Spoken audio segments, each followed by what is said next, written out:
This story is from 2 years ago. My girlfriend Bora and I were driving to Nami Island, where we had planned to spend the weekend together to celebrate our 2-year anniversary. We were driving on Gyeongchun Parkway for a few hours and the time was already 2 in the morning. I worked the whole day and drove for several hours. I was tired and suggested to Bora that we should sleep at a motel and continue our journey when the sun rises. The nearest motel was 30 minutes away, so we took a slight detour and drove there. As soon as we got there, Bora expressed her displeasure over the rundown state of the motel. I told her that it was okay, that we were only spending a night there and leaving early in the morning. She reluctantly agreed. Inside at the lobby, an elderly gentleman was at the registration, and the interior looked almost as old as he. To be frank, I wasn't feeling the place either, but I was too tired to look for another motel, so I paid for the room and received the key from the man. We walked upstairs to our room, and the hallway upstairs smelled like moldy bread. I opened the door to our room and entered. Now we were greeted by another terrible smell, a moldy bread combined with cheap air freshener. Once we settled in, I offered Bora to take the shower first, but she said she'd rather not. I lied on the bed to rest my back, but then Bora dragged me into the bathroom and told me to keep her company while she brushed her teeth and washed her face. I understood the place was uninviting to say the least, but I couldn't understand why she was so fearful of the place. I was brushing my teeth alongside her when I noticed the flaps of the air vent on the ceiling were open. I looked closely and could see a couple of pipes and some wires inside. It looked dusty and overall disgusting, so I closed the flaps while Bora was busy washing her face so as not to give her another reason to be scared. I wanted to take a shower afterwards, but Bora didn't want me to leave her side for even a second, so I had to forego my nightly shower rituals. We got out, got under the sheets, and fell asleep almost instantly. I was sleeping like a baby when Bora screamed her lungs out. I got up right away, rubbed my eyes, and looked at her. I still can't forget the fear in her eyes, the pure terror she was feeling. She didn't have to say a word to describe her state of mind. Tears fell on her cheeks, and her lips were shaking like leaves in a storm. She held my arms and just looked at me. I felt a bit numb at first because I had just awoken, but it didn't take long for me to become fully cognizant again. I held on to one of her hands, stretched my other arms to reach the lamp on the table next to me. Then when the room was bright enough, with the table lamp on, I let go of her hand, walked towards the light switch to turn on the ceiling light. I returned to bed and hugged her tightly, caressing her hair to calm her down. She continued to shake and cry uncontrollably, so much so that I couldn't even dare ask her what was scaring her so much. It took a while, but she finally calmed down enough to talk. She said she was woken up by the sound of the door opening. She looked at the door, and it seemed as though the chain lock had held it from opening completely, leaving the door slightly ajar. She could tell there was a woman peeking through the opening and was wearing something white, but she couldn't tell exactly what the woman was wearing. The woman disappeared after a few seconds, and she told me she woke me up and asked me to close the door. But I have no recollection of that. According to Bora, I woke up, closed the door, and went back to bed. I don't remember doing any of that. She was so scared that she couldn't go back to sleep afterwards. About an hour had passed when the door opened again, but this time, the woman walked in. The chain lock was still in place, so then the door was ajar, only wide enough to maybe fit a woman's arm, but somehow the woman fit through the narrow opening and got inside the room. The woman looked around the room for a while, then she crawled under the bed.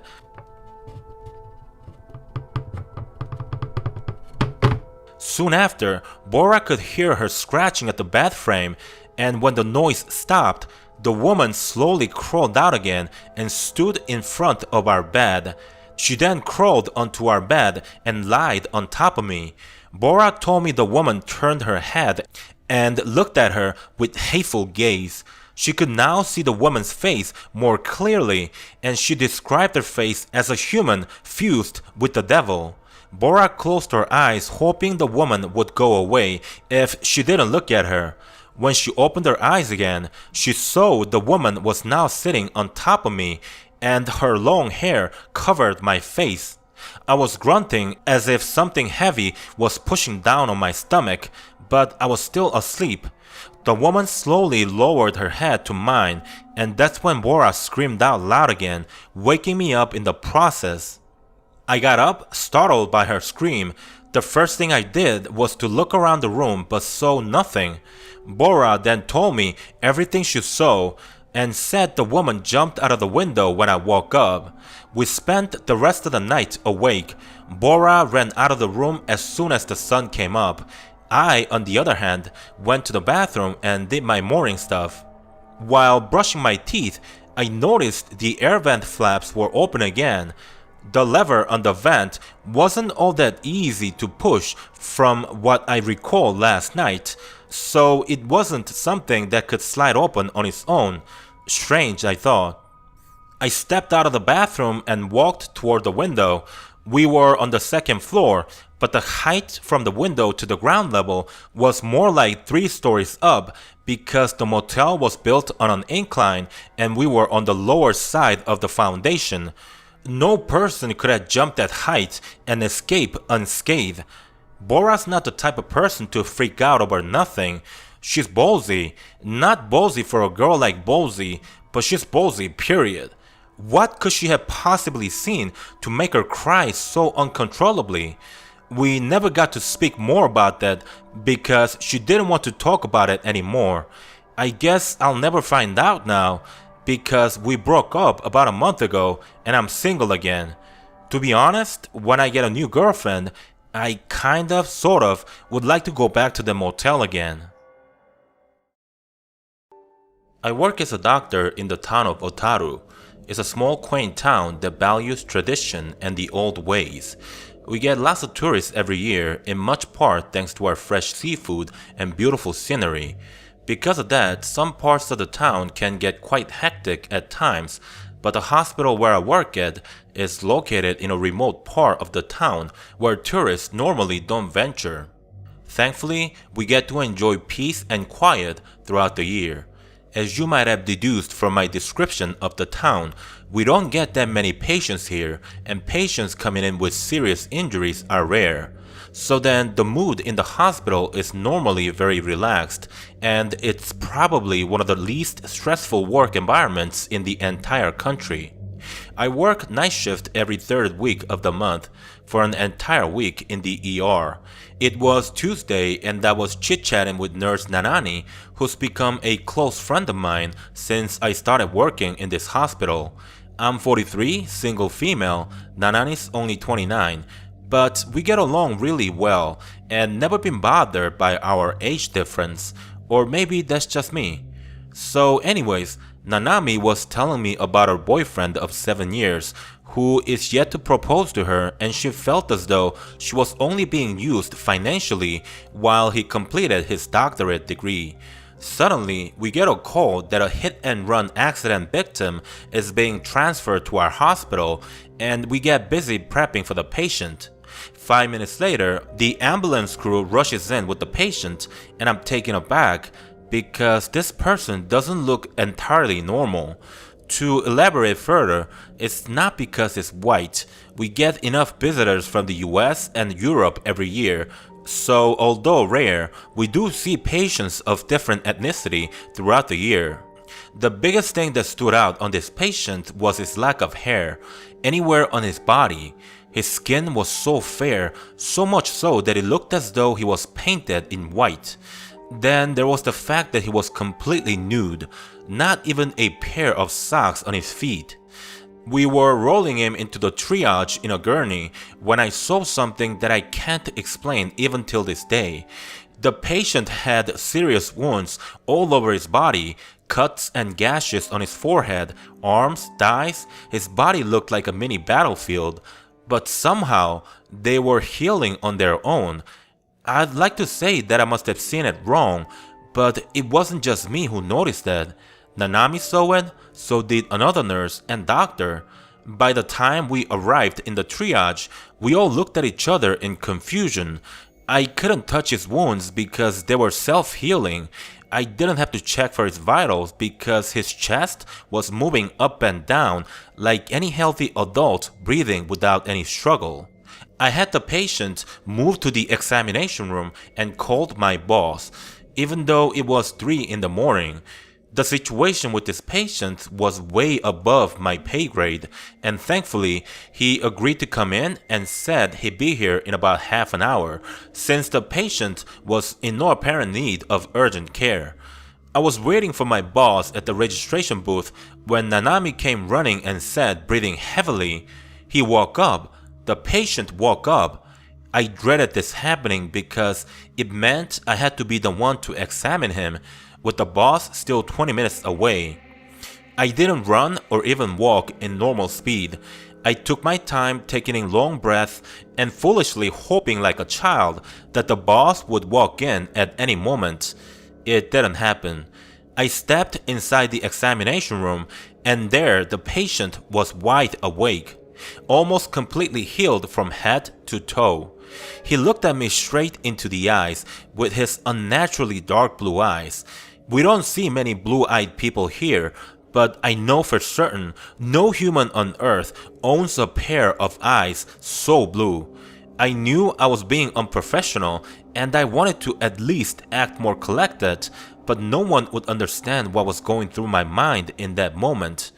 I just stood there, dumbfounded when he says, "You don't have to be afraid of me. I am not going to harm you."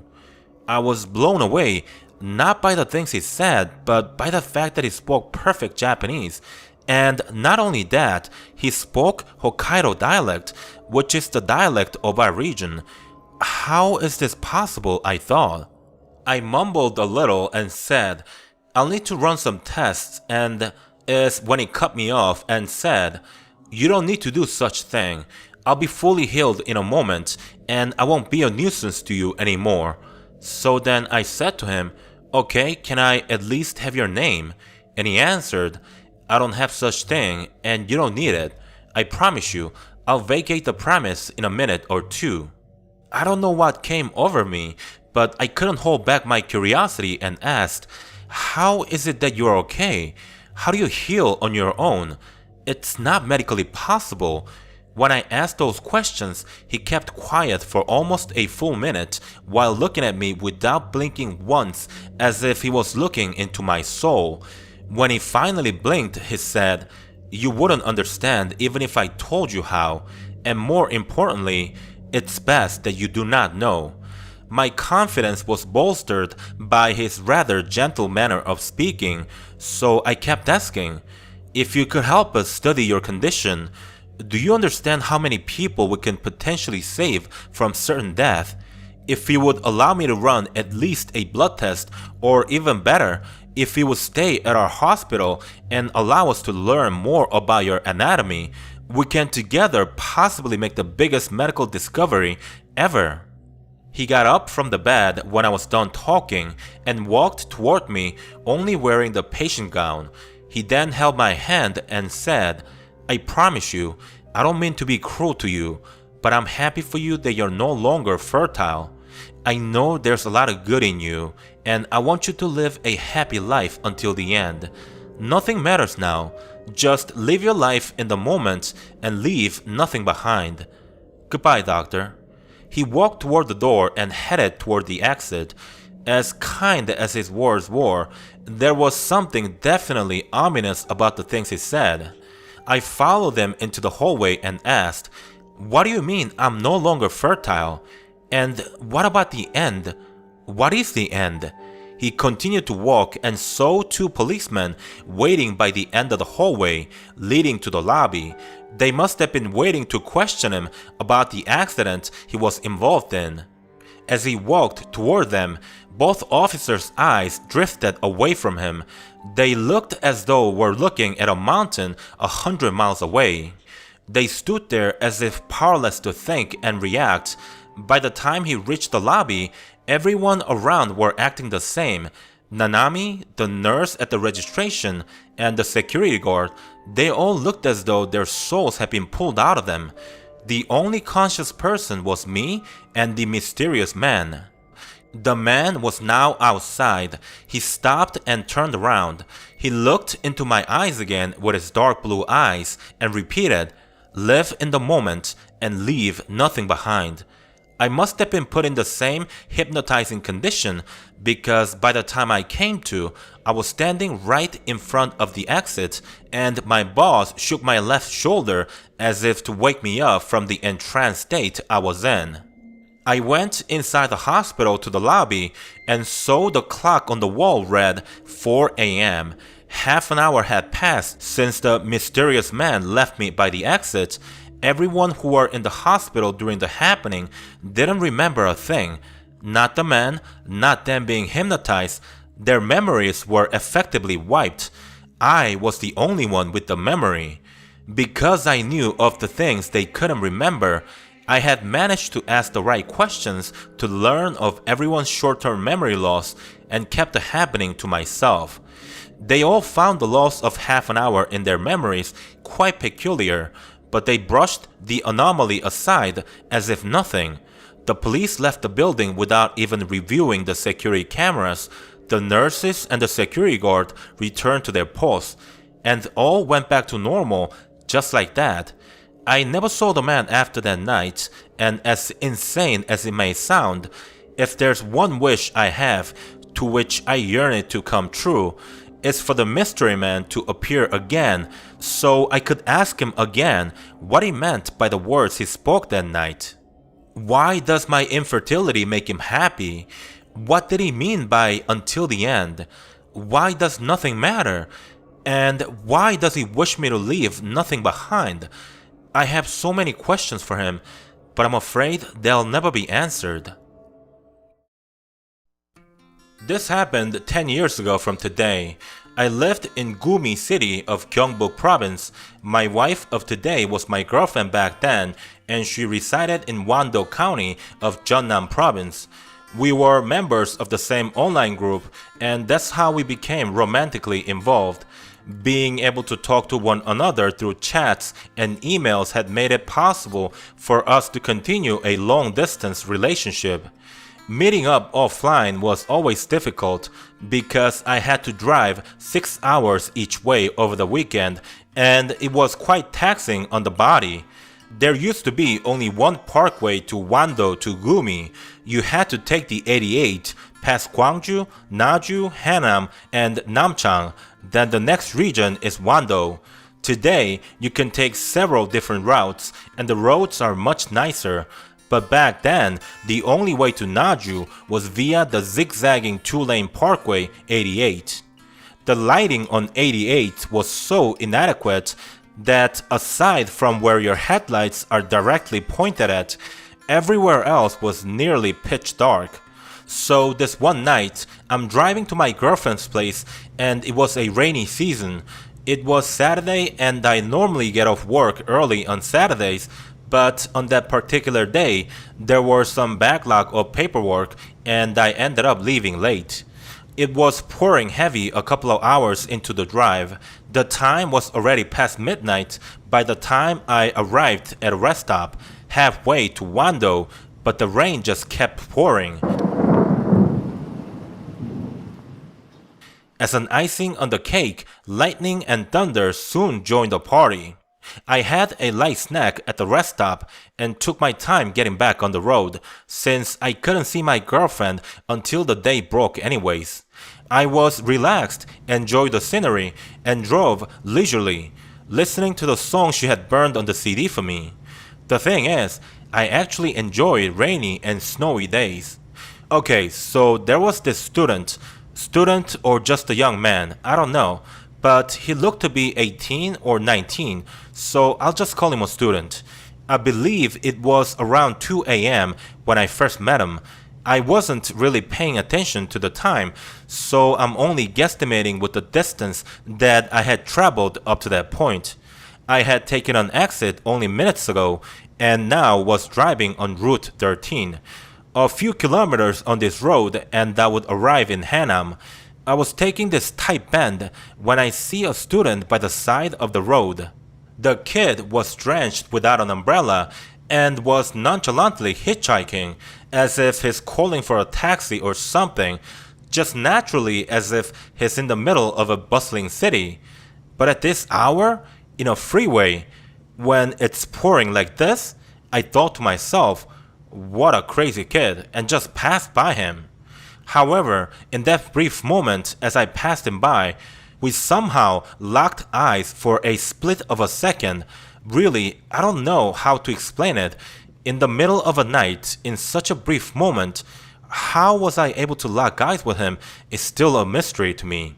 It almost felt like there was a personal connection with the kid after I saw his eyes, and I decided I was going to give him a ride. I turned the car around and stopped right next to the kid. I was 100% certain he was going to Hanam, but I was 100% wrong. The kid rode shotgun without hesitation and said, "Mister, take me to the town of Dankut." The kid hadn't even gone through puberty yet. He sounded like a little girl when he spoke, but anyways, he said one thing and turned his face to his side of the road. I was kind of fuming inside. To the town of Dankut? Do you think this is a taxi? A little too late. I offered to give him a ride, so be it. The kid's destination is in the general direction to where I'm going, but it was still about half an hour detour. I was a wee bit offended since the kid didn't even bother to say thank you or anything.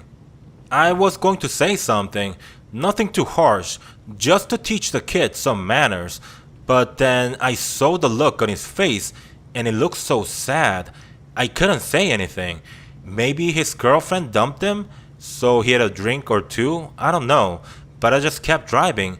The kid's eyes were staring 1,000 miles away, and he could hardly register his surroundings. I felt a bit awkward, so I hummed a song to break the silence. I was at about 8/10 of the way, the rain was tapering off, and a thick fog took its place instead. The fog was so dense that it felt like I was driving in a cloud. I debated for a second, should I drive him all the way to his house? He'd have to walk quite a distance if I dropped him off here.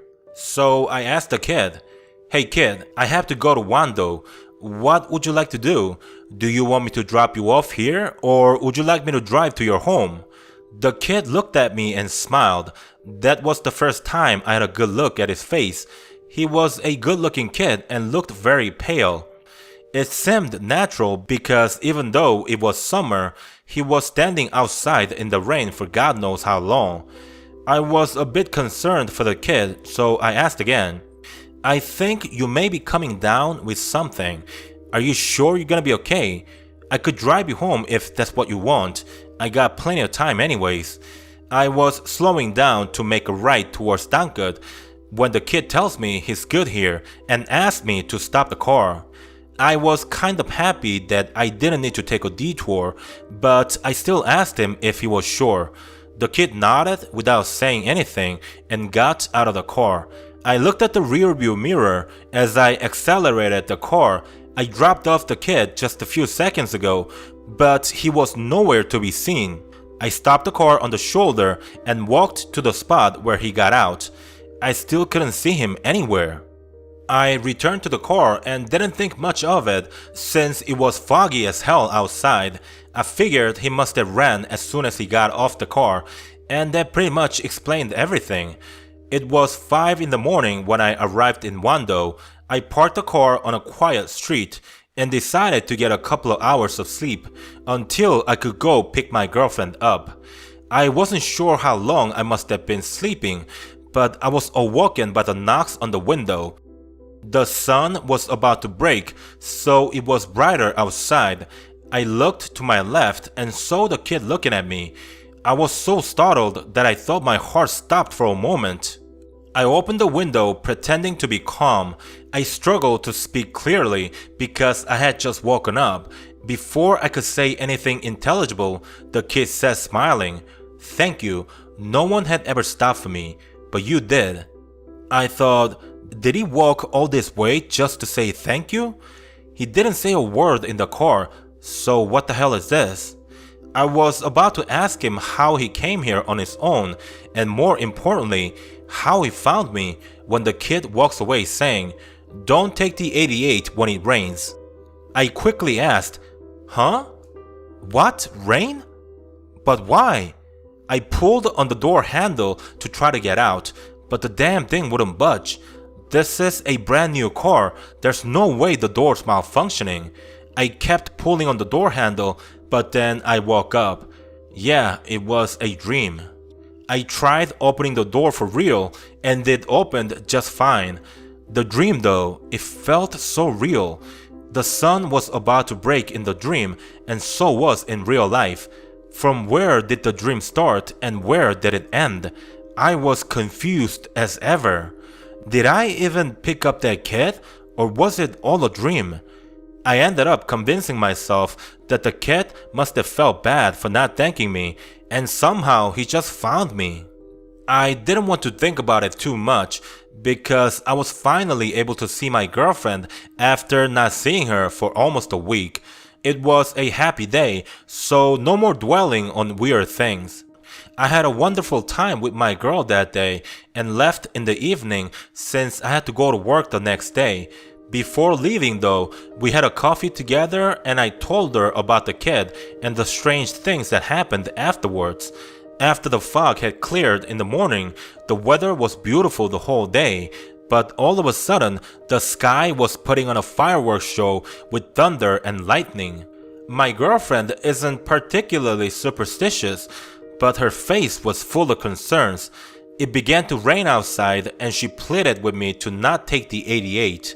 That's the only road that I'm familiar with, and if I took an alternate route, it would mean that I'd have to take a detour that would add another 2 hours of drive.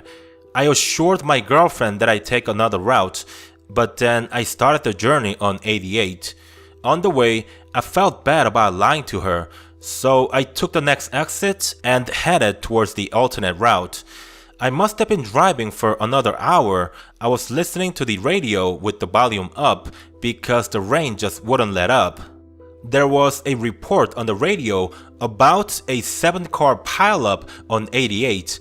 The collision happened right in front of Goryeo Tunnel, which is located at about the distance I would have traveled had I continued to drive on 88.